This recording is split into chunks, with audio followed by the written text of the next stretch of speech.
Well, 2025 is over and done, and it was certainly an interesting year for video games. On one hand, the market for actual computer components is severely struggling for us consumers, with prices being in a constant state of flux all year. But on the other hand, this is one of the best years for video games themselves in recent memory. Tons of amazing games were released this year. Just look at the Game of the Year nominees. And I guess I should get this out of the way now. None of these games are going to appear on my list, which is a little crazy. 3 of them I didn't play. 2 of them I haven't finished yet, and 1 of them I did not really like. I'm sorry, don't kill me, okay? It's probably good. I might just not fight with it. I'm gonna do everything possible. But even without those games on my list, I still think I had a pretty good year with games in 2025. But I think I'm gonna cut the preamble short, so let's get to the rules. As usual, I don't play enough current year games to fill a whole list, so the only thing a game has to do to be eligible to be my game of the year is just to be a game I played this year. Release window doesn't matter. And with that, let's get into our first game coming in at the number 10 spot. Oh, that's not how this works.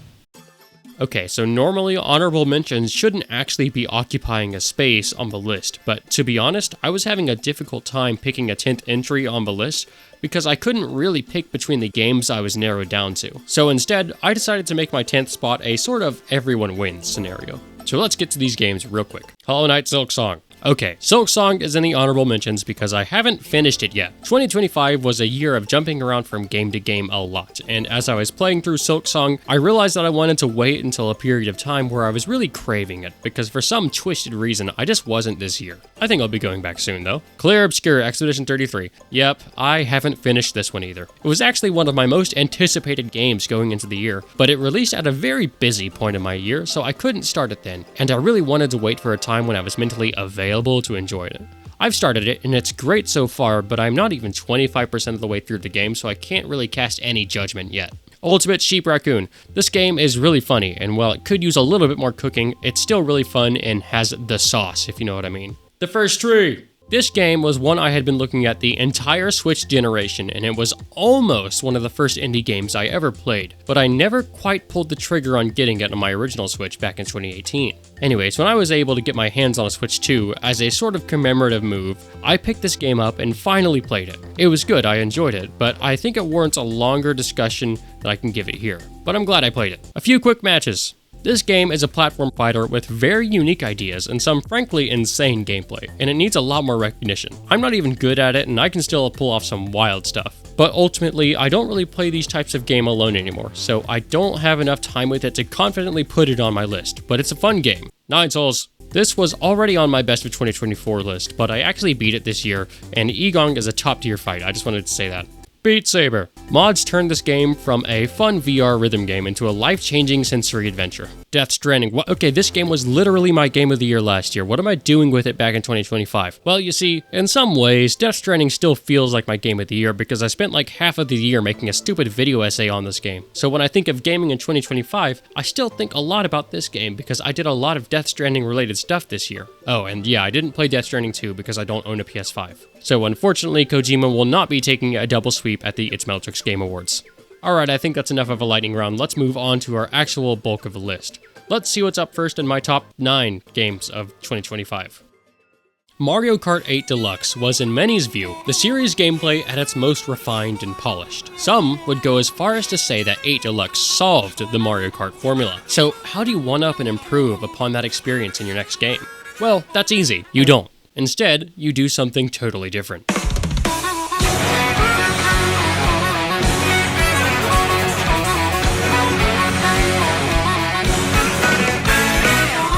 After a hiatus of 11 years and an entire console generation skipped, Mario Kart is back with its first brand new title since Mario Kart 8 on the Wii U. So the burning question is, was the game worth the wait? Probably not! But that doesn't mean the game isn't great. Mario Kart World is a new direction for the series, with its primary change being the inclusion of a large open world for Mario and company to roam and race about at their leisure. While it's definitely a cool idea, I'm not going to pretend that it's a new thing for racing games. It's new for kart racers, but if you zoom out, we've been doing open world racers for a long time now. I mean, Forza Horizon is arguably the best performing racing series these days with the exclusion of Mario Kart itself, which makes it a little more befuddling that the open world here is so lackluster. You could say its inclusion does more to clutter the experience rather than bring any new qualities out of it. Free roam doesn't have a whole lot going for it other than collecting costumes, which is fun, but that won't take you long. Besides, you can collect costumes while racing, so there's not much need for you to go out of your way to get them in free roam, unless you just want to. After that, you have P-switches, peach medallions, and little question block panels to find across the open world. The only incentive you have for doing so, as far as I'm aware, is these little stickers you can put on your car. And unfortunately, you can't free roam in split screen, so most of the time you'll be exploring solo. But I did mention that you can do races in the open world, and those would take the form of routes, also known as intermissions, but I'm going to keep calling them routes because that's what they're called in-game. Differing from a typical 3-lap circuit races of Mario Karts of old, routes are sprints across large sections of area from one racing circuit to another. You'll start off somewhere like Airship Fortress, but end up in Bowser's Castle, and this adds a mountain of what should be additional content to Mario Kart World. But instead of justifying the open world's existence, the routes do more to harm the game than the uninteresting but unintrusive free roam. The problem with routes is that they fail to offer anything meaningful when compared to a 3-lap circuit. Sure, there's like 200 unique routes you can take, so in theory you'll always have a new race to play, but in actuality, 90% of those routes feel like you're driving the same road with different scenery. While those who call the routes straight lines and nothing else are being a little hyperbolic, that usually is what it ends up feeling like at the end of the day.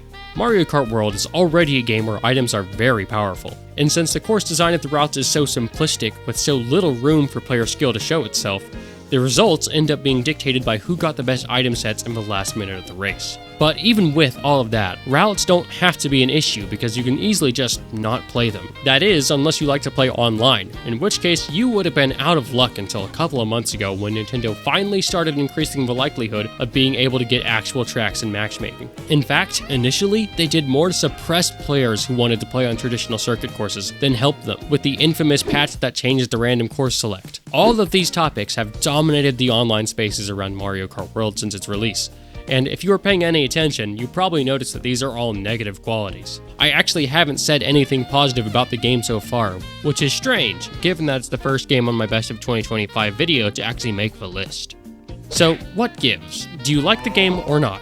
Yes, I like the game. I actually think it's great, but I think it's great in spite of itself. It shoots itself in the foot a lot, but it still somehow manages to run regardless of those injuries. That is largely in thanks due to a solid foundation of gameplay mechanics and physics paired with what might be my favorite track lineup in this series. To a new player, the new additions of a wall ride and a rail grind might seem superfluous upon a first impression of all the tracks. If taken at face value, the rail grinding and wall riding routes aren't typically faster than the good old-fashioned drifting and driving. But once you dig a little deeper into the applications of these tools and get creative with the use cases, you can find some of the craziest time saves in a Mario Kart game to date. And as a resident time trialer, I love this. But the tracks aren't just good because of these cool shortcuts. They also probably have the best presentation in the series. The variety in environment and color shifts with every track, with some truly unique ideas on display. Like, even though 𝗏𝗏𝗏 is not a very technically complex track, I still pick it frequently because of its visual design. Same goes with 𝗙𝗏𝗏𝗏 Falls and Wario Shipyard. I don't find the boat-based gameplay to feel quite as good as the ground-based driving, but I still frequent these tracks because they are really cool to race through. There's probably only 2 tracks that I don't really tend to pick, so that means I have 28 tracks that I am actively down to race on. But there's a secret thing I appreciate about Mario Kart World that most people seem to skip over when talking about this game. I found that Mario Kart World excelled in the accessibility department, and for a Mario Kart title, I think that's subtly the most important thing. I was able to share this game with a lot of people, some of whom weren't really good at video games. But once I got some of those settings like smart steering turned on, suddenly they were coming in top 3 and having a good time. I do of course have to acknowledge that items play a large part in those victories, but that's part of the nature of Mario Kart. The other sleeper hit about this game is the music. If I'm being $100 with you, the OST for Mario Kart World was possibly the most impressive thing about it for me. The racetracks themselves have great music. I'm partial to Mario Bros. Circuit and Rainbow Road's theme, but the part that blew me out of the water was the Free Roam OST. This is the single thing that turned Free Roam from a neutral experience to a positive one. During Free Roam, you will be serenaded by hundreds of different songs from Mario's entire musical history that have been reorchestrated and remixed just for this game. What could have been a simple song in the days of old, like 𝗙𝗵𝗹𝗲, is now this jazzy saxophone ballad. And it's crazy. Like, you'll just be cruising around, and then the file select song will come on and hit you with this.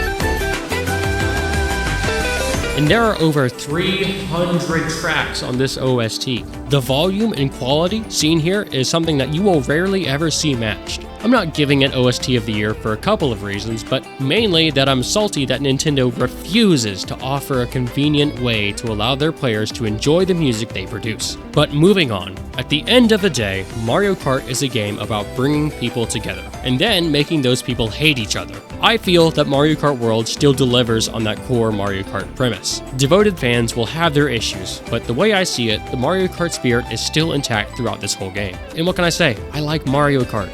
So that's why Mario Kart World is one of my favorite games that I played in 2025. Okay, that took way too long. I gotta cut to the chase on these next few.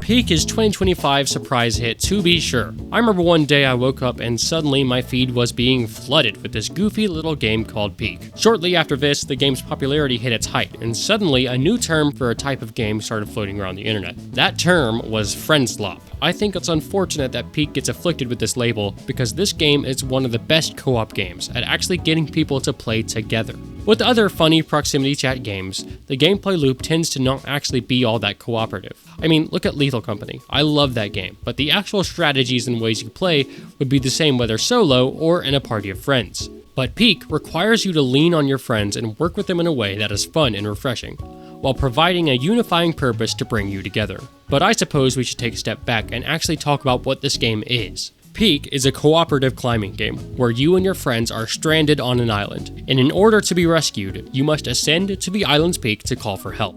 A simple premise that is kept refreshing by having the maps change their generation seeds daily, and the biomes you traverse through will also cycle in and out. I think it's really clever that the generation seed for the mountain changes daily rather than every time you load into a new run, because that means if you fail an attempt, you can directly learn from that attempt and benefit from it on your run back. It also means that if one day a particularly hard or crazy seed occurs, you can go online and see other people discussing it and reacting to it with you, since the daily mountain seed is shared across all players. This helps create more of a feeling of community around the game, since everyone has a shared experience every day. But something that surprised me in Peak is that this game is no pushover. You will genuinely have to work and strategize alongside your climbing buddies if you want a successful ascent. That's what sets Peak apart from other games in its genre that might also get the dreaded friend slop label. Peak doesn't rely on its comedic nature to keep players engaged. It really wants you to interact with the game's core mechanics and work together, which I think is admirable. I do love me a goofy, funny game, but I respect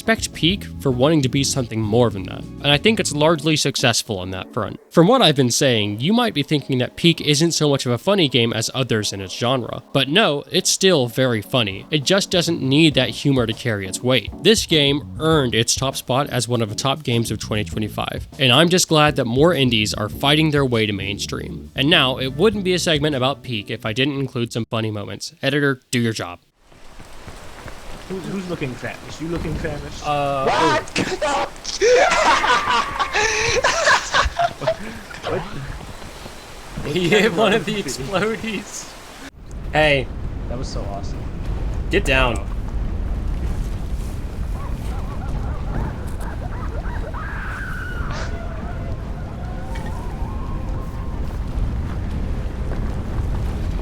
That is horrifying.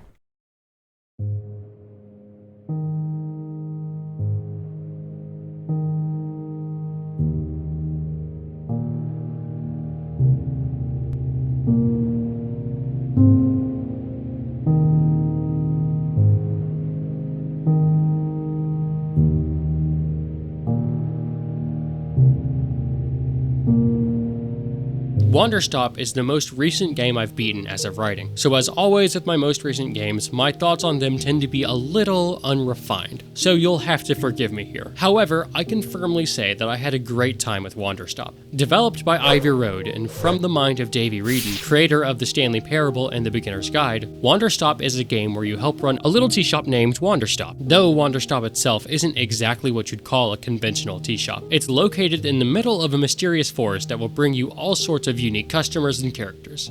And since you're well off the beaten path, it's not like you're going to be getting food trucks coming in to deliver your next shipment of tea service related items.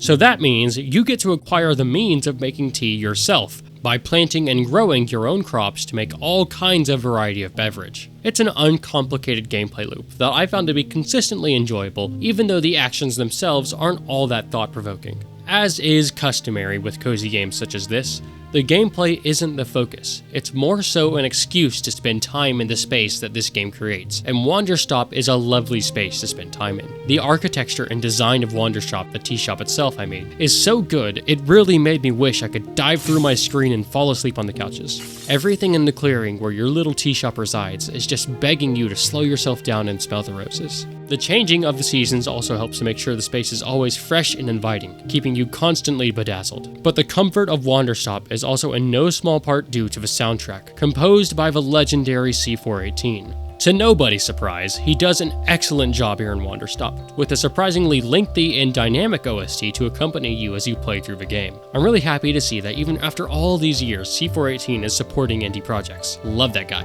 And for the most part, I think the story of Wanderstop is great. If this game hits you at the right time, I could easily see it being a personal favorite. And while it may not have been in that timing sweet spot for me, I can still see the impact of this narrative, and I still felt that it was moving. And I hope that more people play this game so that it can reach those people that will feel its message the strongest. Overall, Wanderstop is a charming game that makes good use of its shorter runtime and has a well-executed narrative with gameplay that manages to mirror those narrative themes in a good way, tied together with a wonderfully cozy setting. If you're looking for a new therapy game, Wanderstop might be the next title for you.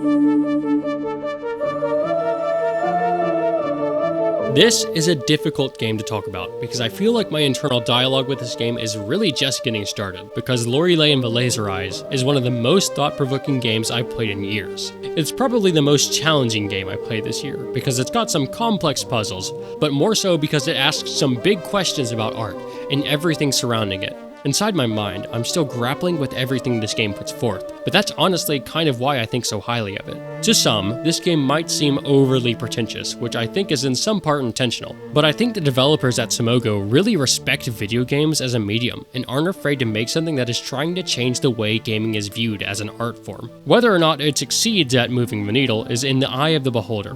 Personally speaking, it does, but I guess I should actually talk about the game now. Lorelei and 𝗙𝗏𝗏 is a cryptic puzzle game where you play as a woman exploring the Hotel 𝗙𝐤𝐽, I don't know how to pronounce it, honestly, and unveiling the stories that are trapped within. Progression in this game is very broad, and there's no specific route that you will end up following. Exploration is open-ended, but it doesn't feel that way, because every way you play feels like the intended route. Lorelei and 𝗙𝗏𝗏 is probably the most difficult puzzle game I've played yet, but there were only a couple of moments in the game where I actually felt I needed to go look up hints, because the puzzles are usually good about being difficult, but giving you tools to solve them. There was only one time time where I felt that I was stuck, and that was later in the game, and I eventually figured it out. When you begin Lorelei and 𝗙𝗲𝗏, it's almost overwhelming with how much it feels that there is to uncover. But before you even know it, you'll be chasing down every loose end, unearthing every hidden mystery. The game also benefits from some great presentation, particularly on the audio front. Honestly, the audio presentation is more impressive than the visual, which is pretty uncommon for a game these days. A lot of the soundtrack for this game may not be something you would listen to casually, but it does an expert job at completing and complementing the setting. When I listen to tracks from this game, it's like boom, all of a sudden I'm back in the hotel trying to figure out how to unlock that safe or finally solve that astronomical clock. But I don't fully understand the game, and if you can't tell, that's kinda why I love it. Not because it isn't understandable, but because it is, and it takes thoughts to decipher. Not many games are bold enough to challenge the players mentally, and even less can actually do it in a way that still remains satisfying. But for me, Lorelei and 𝗙𝗲𝗏 rode that line, and I am looking forward to unpacking this game even more in the months to come.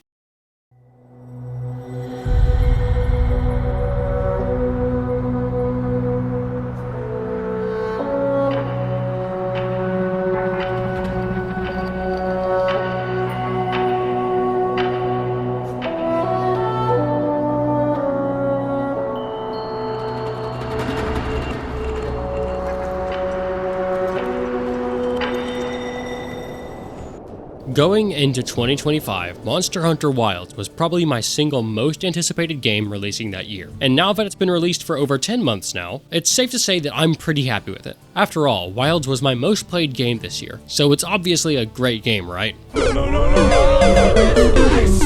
Okay guys, what happened here? Far and away, the largest issue with this game is the performance. If you've heard anything about this game, it was probably that it does not run well. Fortunately, I am blessed enough to be in a position to own a computer that is capable of running this game at a comfortable performance level, though I had to use DLSS and FrameGen to get those numbers up at launch, which is definitely questionable, and does sacrifice some quality. But the discourse about performance has disappointingly consumed the conversation regarding everything else in the game. So with that in mind, I don't really care about talking about performance. Leave that to Digital Foundry, they're good at it. Anyways, do you remember earlier when we were talking about Mario Kart and I said, this game is good in spite of itself?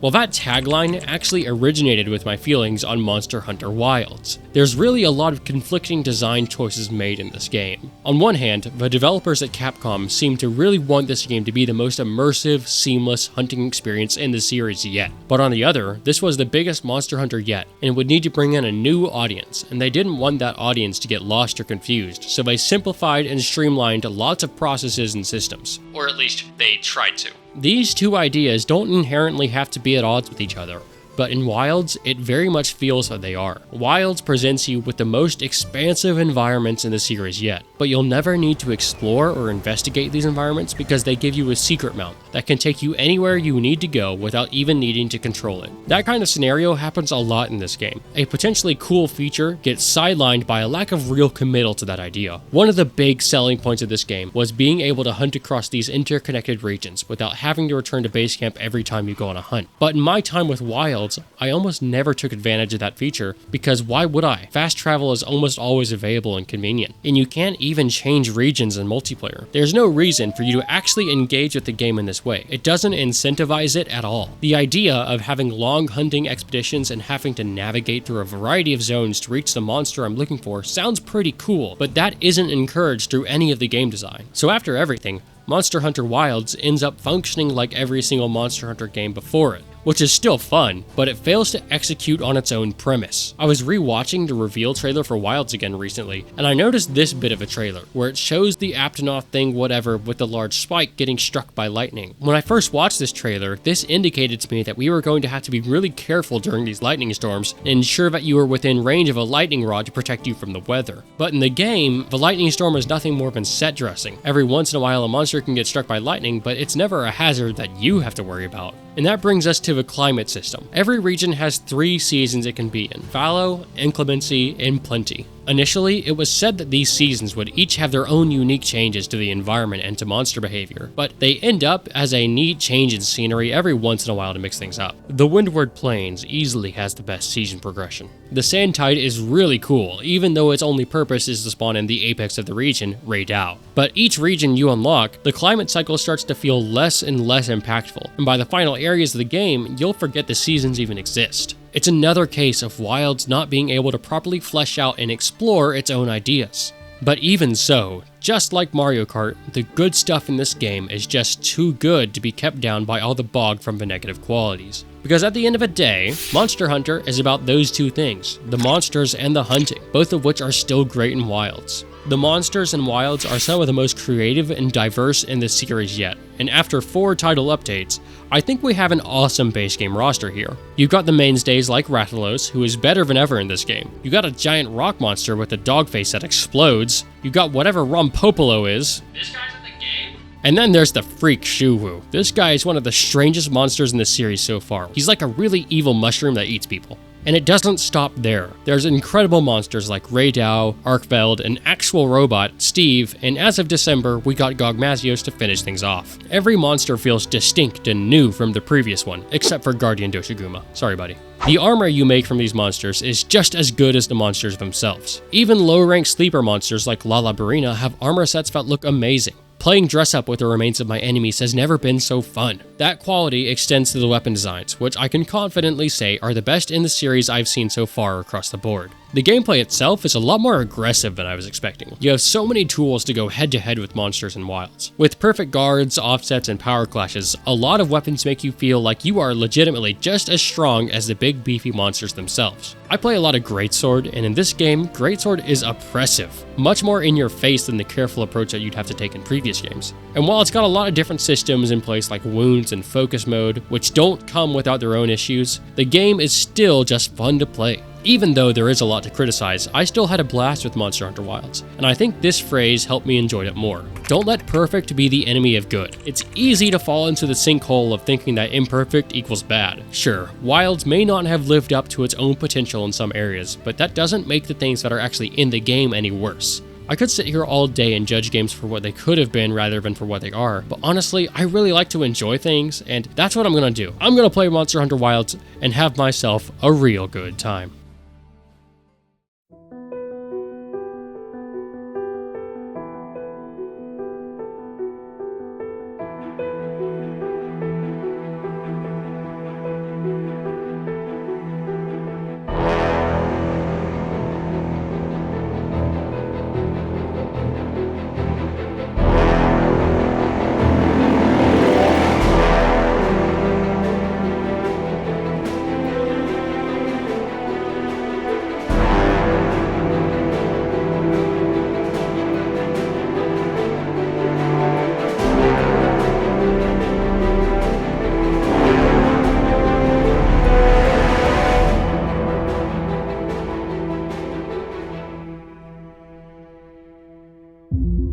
I think it was late 2024 that I decided to pick up Ace Combat 7 Skies Unknown for a measly $5 on Steam because I needed a fighter jet fix, and this seemed like it would get the job done. I had briefly checked the reviews just to make sure that the game was well received, but I didn't do much else in terms of research. I was expecting a simple arcade dogfighter that was pretty bare bones in every arena except the gameplay, so I had no idea what I was getting myself into. How does one describe Ace Combat? So take an arcade dogfighting game, give it a very solid gameplay loop, then add a writing team from a mostly competent JRPG that was forced to binge Metal Gear Solid and Top Gun and get them to write your story. Once you're done mixing that together, top it off with an absolutely legendary OST, and you've got yourself an Ace Combat, and it's amazing. It was easy for me to forget about the gameplay of Ace Combat when viewing these games from a holistic perspective because of how crazy this series is, but that should not be an indicator that the gameplay is bad. It's very fun, as long as you are remembering that the concept of realism or physics should be devoid of your headspace when playing this game. It's a fighter pilot fantasy, not a simulator, and the developers are well aware of that. And since this game is released from the shackles of realism, it means the playground for gameplay gets much larger. While the moment-to-moment gameplay of Ace Combat is great, the game really shines in these massive battles where the stakes are jacked up and you're facing some insane military creation super weapon thing that must be stopped. Those are the moments that highlight the fantasy that Ace Combat is chasing. Surprisingly, Ace Combat created one of the most compelling power fantasies in any game I've played in years. Typically, that's a trick shooters try to pull, but it's right at home here. This game makes you feel like a force of nature, and that the tide of war literally changes as soon as you appear onto the battlefield. In a lot of ways, Ace Combat 7 feels like something that would have come out of the 2000s, and yes, that is very much a compliment. Though, to fans of the series, the gameplay is only half of the appeal. The series takes place in the world of Strangereal, a sort of parallel Earth that has its own history and geography. This frees up the story of Ace Combat to really do whatever it wants and tackle whichever subject or narrative it so feels, because it doesn't have to deal with the constraints of real-world politics and allegiances. You play as a silent fighter pilot, call-signed Trigger, who is enlisted in the Osean military, at war with the country of 𝗪𝗪𝗪. This narrative covers a lot of ground, and honestly, I don't feel all that well equipped to talk to you about it because I'd like to make a second playthrough. Okay, hey, Editing Meltrix here with some lightning round thoughts. I like 7's story, but I think I was so reluctant to talk about it because I hadn't played the game in like a year. Now that I have, I do want to say a couple of things. Firstly, I still enjoyed it a whole lot. I really like the themes and ideas Ace Combat 7 gets in the ring with, even though it's very heavy-handed when discussing those themes. That comes with the territory though. The middle portion of the game between missions 7 and 14-ish is probably the weakest area of the story. Avril's disconnected story doesn't really offer a different perspective on the war like I think it's trying to until the last 5 missions of the game. The story cutscenes are pre-rendered and they look good, but the characters themselves in the cinematics do not. They feel a little too wooden and stiff when they're talking, and I much preferred it when the camera stuck to a more abstract approach without directly depicting characters conversing. It's just a little awkward. But even if you skip those cutscenes, I still think you should watch the briefings. You'll still get an idea for the game's events just by watching those. Also, I undersold the gameplay. I enjoyed it even more on the second bout than the first. I also got around to those DLC missions, and dang, those were some of the best in the game. And Ace Combat has some very cool lore. Okay, future Meltrix out. See you later. Every day we go by, the plot of this game feels like it's just getting closer and closer to being real. I mean, Lockheed Martin just unveiled their new Vectis program late last year, which is very Ace Combat 7 pilled. This game does have the usual pitfalls of JRPG writing, primarily being that it's guilty of being overdramatic. Avril's storyline in particular being a little hard to stomach in the first half of the game, and sometimes people are a little too enthusiastic to be taking part in the war, but for some reason in Ace Combat it's more charming than detrimental. I really don't want to say that it's like Hideo Kojima made a game about fighter jets, but if someone else said that, I'm not sure I would disagree. I also just really vibe with this game when it comes to the theming and imagery. You'll hear a lot of talk about Deep Blue Sky, and one of the central set pieces is a space elevator. I resonated with the way these things were illustrated, both visually and narratively, and overall I just find the storytelling devices and set pieces quite enjoyable in this game. Presentation-wise, Ace Combat excels despite its age and realistic art style. Typically, I feel that realism is a box that a lot of games trap themselves in and can't really get out of. But Ace Combat 7 takes its realistic art style and puffs it up a little bit, where everything is a little bit larger than life. The environments and the art direction are like an enhanced, more exciting version of something you might see in the real world. The landscapes are a little more striking and pronounced. The clouds are perfectly curated in their skyboxes. The color of the sky pops just a little bit more than it normally would. Which brings me to my favorite visual piece of this game's presentation, which is the sky. There's just something about the way Ace Combat 7 depicts a serene blue sky that is being cut through by streams of smoke, falling debris, and the contrails of an afterburner.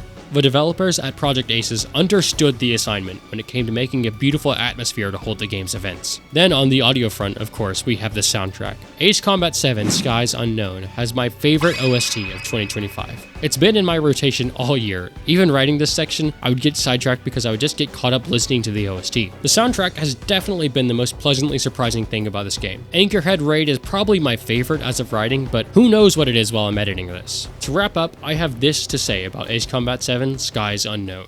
It's awesome. The end. You could say Pacific Drive is about many things. You could say it's about the survival mechanics. You could say it's about the progression and the customization. You could say it's about the mystery and humanity of the story. But to me, Pacific Drive is a game about this.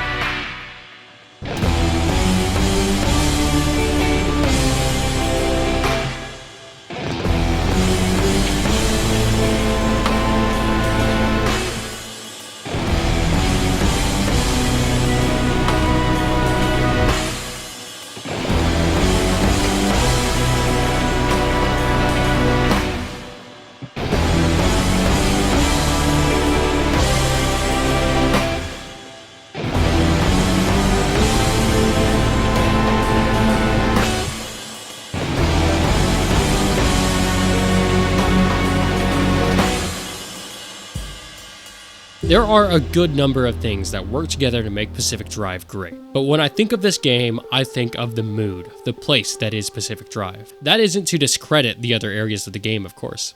Firstly, I like the idea of a survival game where instead of managing hunger and thirst bars, you manage your car. It's a super refreshing take on the genre, and it's the most notable survival hybrid game that I've played in a long time. But as I mentioned already, that's not the reason I played this game. The process of upgrading and improving your car is fun, but for me, it was just something to do as I spent time in the atmosphere of Pacific Drive. The game is set in 1998 and kicks off with you entering in a mysterious area called the Olympic Exclusion Zone. As the name of the game might have indicated, the Olympic Exclusion Zone is a large walled-off area located in the North American Pacific Northwest. But the PNW isn't its old self. It's now the equivalent of a ghost town, with hazards plaguing the earth and unknown anomalies potentially lurking behind every bend in the road.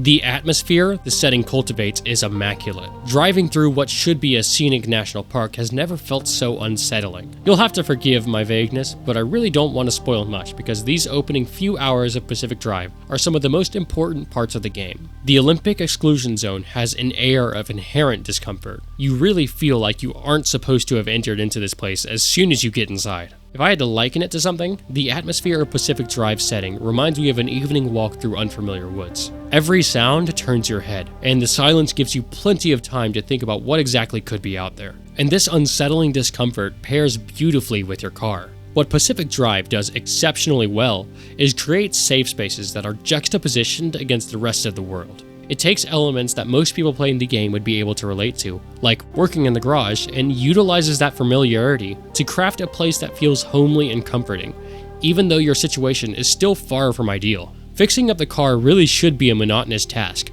but because the garage is one of the few places you can let down your guard, it becomes a soothing experience. And some of my favorite memories of the game are just fixing up the station wagon and reading through scan reports while vibing in the garage. But while the garage is the place that is actually the safest from danger, the place that brought me the most peace was none other than the station wagon itself. As an American, the experience of driving a car is one I am oh so familiar with, and I love road trips. Honestly, it's not uncommon for some of my favorite memories of the trip to actually be the drive to wherever I was going. It's like its own little adventure in of itself. Watching the scenery change, getting lost in music, and studying the landscapes are all things I hold very close to my heart. The part of me that loves those moments is the part of me that fell in love with Pacific Drive, because those experiences are core to the game. Driving through the PNW with the radio on, discovering new areas and new music is almost a nostalgic feeling, even with the haunted nature of the roads you're traveling. But that comes back to the juxtapositioning in this game. The feelings caused by the eerie forest and ghost towns make you cherish the haven that is your car. It really does feel like the player has a relationship with the vehicle, and that there's an unspoken connection lying hidden there. This, paired with the remnant element of a story, creates for one of my favorite bits of video game storytelling in 2025. Pacific Drive pulls off its immersion very well because it roots you in experiences that you probably have real-life familiarity with. It's easy to immerse yourself in the game because the actions you're performing are quite similar to something you might do every day of your life, except turned up to 11 with a little bit of danger and fear mixed in. The fantasy of Pacific Drive is immaculate, and that's what I miss most about this game. Fortunately, I have DLC that I still haven't beaten yet that seems to take the spookier elements of Pacific Drive and leans into them a lot more, which I am all for. If I had one problem with this game, it'd be that I feel like it could benefit to be 5 hours shorter. It feels ever so slightly stretched by the end of the game, but that's a small problem in the grand scheme of things. Overall though, I thought Pacific Drive was great, and well deserving of a spot as one of my favorite games I played this year.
coming in from storied developer Giant Squid is their new title, Sword of the Sea. This was a bit of an impulse buy for me. I remember seeing this game announced in 2023 as a PlayStation exclusive, and I was pretty disheartened because it was one of the few PS exclusives that I thought looked really appealing. Then it exited my perception until 2 days before it released in August, when review embargoes lifted. And that's when I found out that it actually would be on PC. I essentially pre-ordered it immediately after finding out, and I think that was a very good decision, because I adore this game. Something to know about me is that one of my favorite sci-fi tropes, if you can call it that, is the hoverboard. Any piece of media that has a cool hoverboard in it immediately gets an advantage, because that's just a critical weak spot I have. Something else I have a soft spot for is cool swords, because what else is a guy to love? And guess what? In Sword of the Sea, you have an ancient cool sword that also functions as a hoverboard. Right off the bat, this game is already worming its way past my critical and rational defenses by just appealing to me specifically. Flying above the endless oceans of desert and ruined city feels so smooth in this game. Coupled with a fun tricking system and momentum-based movement, the mere act of locomotion is engaging, and you'll unlock more and more abilities as you go that increase your movement capabilities. By the end of the game, you'll be zipping across the lands like a lightning bolt. The previously mentioned trick system is very fun too. It's the classic mechanics of building multipliers by pulling off trick combos without touching the ground. So while it isn't innovative, it's still tried and true, and it's successful at always giving the player something to be doing while exploring. Okay, I think I can bounce on this jellyfish forever. However, even though the gameplay is fun, it's still not the reason I love this game. Alright then, so let's look at the story. As I already mentioned, you play as the Wraith, a resurrected warrior, and your goal is to restore the life to the long barren lands around you. The story is told through cutscenes, and expanded upon through lore tablets you can discover in the levels of the game, in the normal Giant Squid fashion. Maybe it needs a few more playthroughs to grow on me, but I think the story is actually Sword of the Sea's weakest aspect. I mean, it won't bore you, but I failed to garner anything meaningful from it in my time with the game. Speaking of, this is a short game, only about 3 hours long for an average playthrough, give or take depending on how much you explore. So it's definitely on the short and sweet side of things. But the disadvantage of that length is that there's not much time to get attached to the characters you meet on your quest for restoration. I haven't found all of the lore tablets just yet, but I think I got most of them, and honestly, they don't add any revolutionary information. It's mostly context that makes you go, oh, okay, neat. Still fun, but it's hard to say they bring substance to the narrative. But okay, if I'm not playing Sword of the Sea for the gameplay or for the story, what's the reason this game is ranked so highly here? Honestly, I hope you figured it out already, because I've been showing footage on screen for a couple minutes now. The reason I love this game is undoubtedly the presentation. Sword of the Sea has some of the most stunning presentation of all the games I've ever played. From the moment I exited that ancient tomb and I drifted into the Veiled Sea, I was hooked. The last time I played a game that had art direction that resonated with me this deeply was Ori and the Will of the Wisps in 2020, and that's like my favorite presentation in a game ever. Sword of the Sea, on a fundamental level, just feels like it was made for me. It's hard to remember a time where a game was so moving from a purely presentation front that I actually didn't know what to do about it. The first time I entered the Sacred River, I just had to pause and process. I think I literally quit the game after sitting still just looking at the world displayed on my screen, just because I felt like I needed to let that sink in before I did anything else in the game. And the first time I brought a portion of the sea to life, I was enthralled. I look at this game and suddenly I'm artistically compelled. This game is the most inspirational thing I played this year, and it's working these wonders through its presentation alone. I have spent frankly a shocking amount of time in photo mode. My first run through the game took me like 5 hours because I spent half of it in photo mode. I love it. Now, presentation includes some music too, of course. Austin Wintory returns for the soundtrack and does an excellent job as always. I'm no music theory expert, so I can't really speak much on it, so I'll just say that I very much enjoyed the OST of Sword of the Sea. It perfectly accompanies the world and sells you on the magic of this game. But to close, in a year of games that really did not instill much emotion inside of me, Sword of the Sea filled that gap by easily being the game to create the most feeling in me, because this game was made for me, or at least that's how I felt playing it. I guess it's unfortunate because obviously I am not everyone. Maybe looking at this doesn't stir anything inside of you, in which case I am saddened, but hey, this is my list and it's all up to me. Sword of the Sea is wonderful, and if you feel things by looking at this game, then go play it, and maybe you'll have to make a video about it too.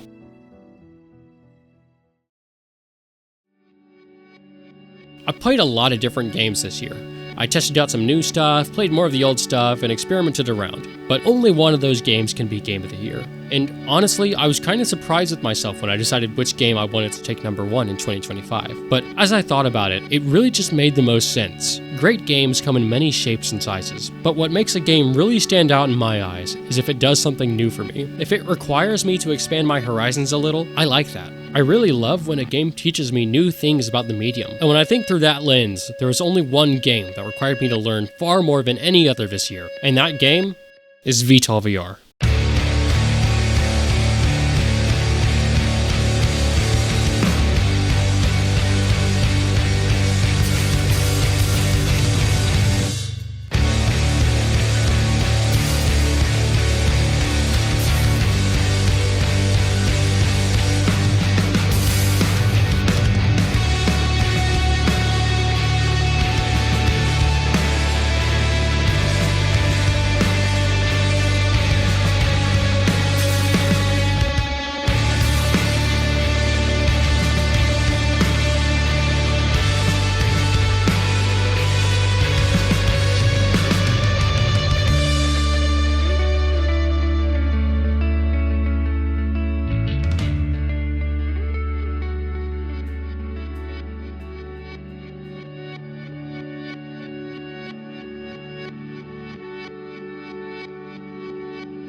𝗙𝗏𝗹𝗲 is a light military flight sim built from the ground up for VR, and it was right behind Monster Hunter as my second most played game this year. But 𝗙𝗏𝗃 has my favorite gameplay of 2025. There isn't any game that has captured my attention in the way 𝗙𝗏𝗃 did this year. As I mentioned, this game is a light simulator, so it aims for realism, but it does make some concessions for the sake of accessibility. Those concessions make 𝗙𝗏𝗃 have a much lower skill floor than a full-on simulator like DCS, so getting started in this game should be pretty easy for most players. You'll probably be able to get your aircraft off the ground within 10 minutes of starting the game. Getting airborne is only the beginning though, as you'll be learning more and more about how to succeed in 𝗙𝗏𝗃 throughout your entire time playing the game. This game was far and away the most rewarding game to improve at that I played this year. Starting out, as soon as an enemy missile lights up your RWR, it's basically curtains. You probably won't even have seen it coming. But if you stick with it and do some practice and a little bit of homework, slowly but surely your survival rates will start to increase. You might start even feeling a little confident, and before you even realize that you can do it, you'll be surviving encounters where 3 missile sites are firing on you and you're defending from 500 different angles. Those moments of success are some of the coolest parts of my video game experiences this year, because I actually put in the effort to succeed, and I wasn't just brute forcing things either. You have to do the research and learn from your mistakes. Learning strategies and techniques to improve and become a better pilot was a more enticing gameplay loop than any other game I played in a while. I can't remember the last time I gave a title Game of the Year because I really enjoyed the act of playing it that much, but 𝗙𝗏𝗃 is good enough to earn its place. It's missing so many of the usual things that I'd look for in a game, like a great story or an amazing soundtrack or even a unique art style. But that might be why it won this year, because it's not what I was looking for. It's what I didn't know I wanted, and those are always the best types of games. When I bought my Quest 3, I had a catalog of games I was interested in trying, but I haven't dipped into that catalog at all because I'm still hooked on this game. Even after all I played this year, I still have a lot to learn. I'm still bad at notching, my situational awareness leaves a lot to be desired, and dogfighting is a whole nother beast, man. I'm out here learning about BFM, 1 circle fights and 2 circle fights, turn rate versus turn radius. I'm looking at graphs talking about sustainable turn rate and energy conservation. I don't get it. All of this because I just really want to know what I'm doing in the dogfight. And while we're on the subject of dogfighting, I have also played Virtual Fighter Maneuvers this year, a game made by the same single developer as 𝗙𝗏𝗃𝗃 that's solely focused on dogfighting. VFM is an instant action aircraft combat game that is wonderful for those quick bursts of dogfighting action. It features 3 aircraft with realistic flight models that are tuned for aerial combat, and it was designed to run on the Quest 3 standalone with no PC needed, so it's very approachable hardware-wise. I haven't played a whole lot of it since it just came out yesterday as of writing, but played the beta and it was a lot of fun, so I'm looking forward to dig into this more. I feel like 𝗙𝗏𝗃𝗃 introduced me into a whole different space of video games, and while it starts overwhelming, getting into this game was definitely the highlight of my 2025 in video games. So many games are designed with the key goal of accommodating the player's needs, but I think it's interesting to see that the games that require you to change for them are usually the ones that end up having a greater impact on the player. By being bold enough to require something of the player, these games get you to enter into their world and truly feel like a unique experiences, because they're designed in a way that serves the game and its systems first, rather than serving the player overall. Essentially, Dark Souls is the best game ever. I'm kidding, although Dark Souls is a telltale example of that design formula, and 𝗙𝗏𝗹𝗏 is an extension of that design, because for the most part, it doesn't water itself down to accommodate the player, but the player is expected to better themselves to meet the game where it's at. I had to learn and adapt a lot while playing 𝗙𝗏𝗏, but that process was the most memorable thing I did in the game this year. So my challenge for you, humble viewer, is to challenge yourself with something that is out of your comfort zone next year. Try something that requires you to broaden your horizons and learn a little more. And if you keep an open mind, maybe you'll end up with a new favorite thing in 2026. Well, that's that, I guess. It's time to close the book on 2025 and start grappling with 2026. Last year, I had the theme of connection for my video, and I don't really have one this year. If I had to pick one, it might be to try new things, because a lot of the things I played this year were so dissimilar to one another. But let me know in the comments what your game of the year was, and if you've played any of the games on my list, and what you thought of them. But thanks for watching this video, I hope you enjoyed. Like, subscribe, yada yada, all that stuff. Thanks for a great year, and here's to an even better one in 2026. Stay tuned, because I got big plans. As soon as I finish this video, I want to start working on my next big video essay, so look forward to that. Thanks for watching, God bless you, and to editor, hit the montage.